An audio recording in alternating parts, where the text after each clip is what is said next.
அன்பார்ந்தவர்களே, ஓடாத எதிர்த்து நில் என்று ஒரு அழைப்பு வார்த்தை என்று தருகிறது. துன்பங்களை கண்டும் சிலுவைகளை கண்டும் ஓடிவிட வேண்டாம்.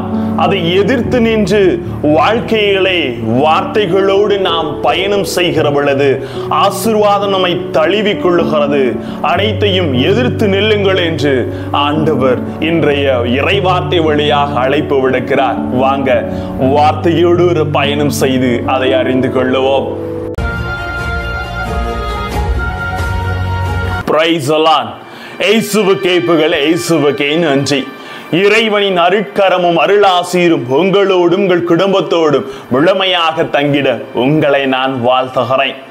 அன்புமிக்கவர்களை, ஓடாத எதிர்த்து நில் என்று வார்த்தை அழைப்பதன் நோக்கம் என்ன என்று பார்க்கின்ற பொழுது, நன்மைகள் செய்து தீமைகளை எதிர்த்து தீமை செய்தவருக்கும் நன்மை செய்த இயேசுவை கண்ட மக்கள் வியப்படைகிறார்கள். எதையும் சந்திக்க துணிந்தவர்களுக்கு சாவு துச்சமில்லை. எல்லோரும் ஒரு நாள் சாகத்தான் வேண்டும் என்பது நாம் அறிந்த உண்மை.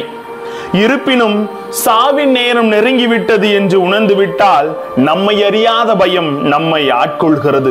இதுதான் மனித நிலையாக இருக்கிறது.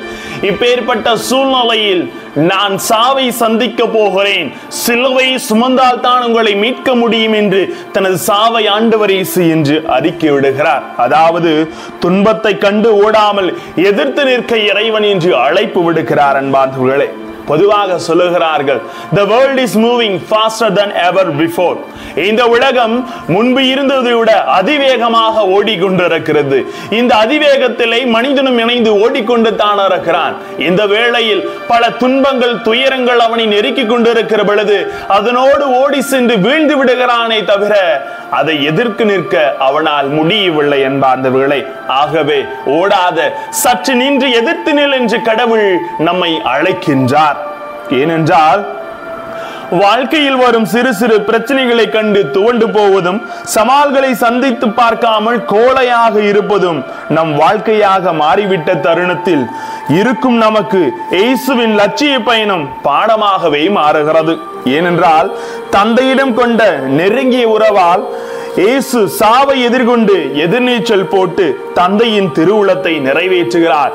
சாவை முழுமையாக ஏற்றுக்கொள்ளுகிறார். இன்று நாமும் துன்பங்களை கண்டு துவண்டு விடாமல் எதிர்நீச்சல் போட்டதை எதிர்த்து நிற்க வேண்டும் என்பதை அவர் தெளிவு தருகிறார்.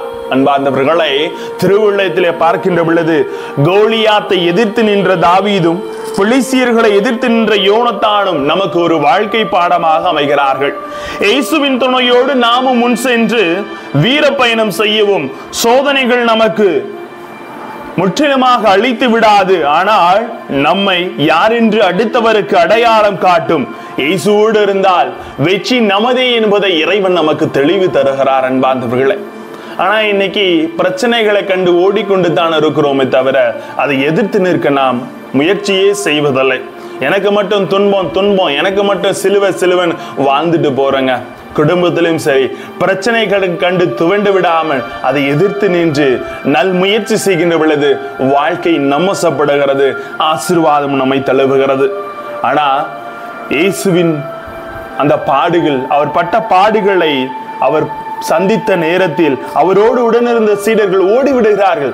மேல் சட்டையை விட்டுட்டு கூட ஒருவன் ஓடி போய் விடுகிறான். ஆனால் நெருக்கடிகள் நெருங்குகிற பொழுது ஓடிவிடும் கிறிஸ்துவர்களாக நாம் இல்லாமல் அதை எதிர்த்து நிற்க இறைவார்த்தை நம்பசப்படுத்துகிற பொழுது அது ஆசீர்வாதமாக மாறுகிறது. இதைத்தான் இன்றைய முதல் வாசகத்திலே இளைஞர்களுக்கு அறிவுரையாக கொடுக்கப்படுகிறது. எல்லாம் வேணும்னு சொல்லிட்டு அது பின்னாடியே ஓடாம அதை எதிர்த்து நின்று எல்லாமே வீண் தான் என்பதை உணர்ந்து கொண்டு இறைவனோடு பயணம் செய்யுங்கள், ஆசீர்வாதம் நிச்சயம் என்று கடவுள் சொல்லுகிறார். செய்வோமா?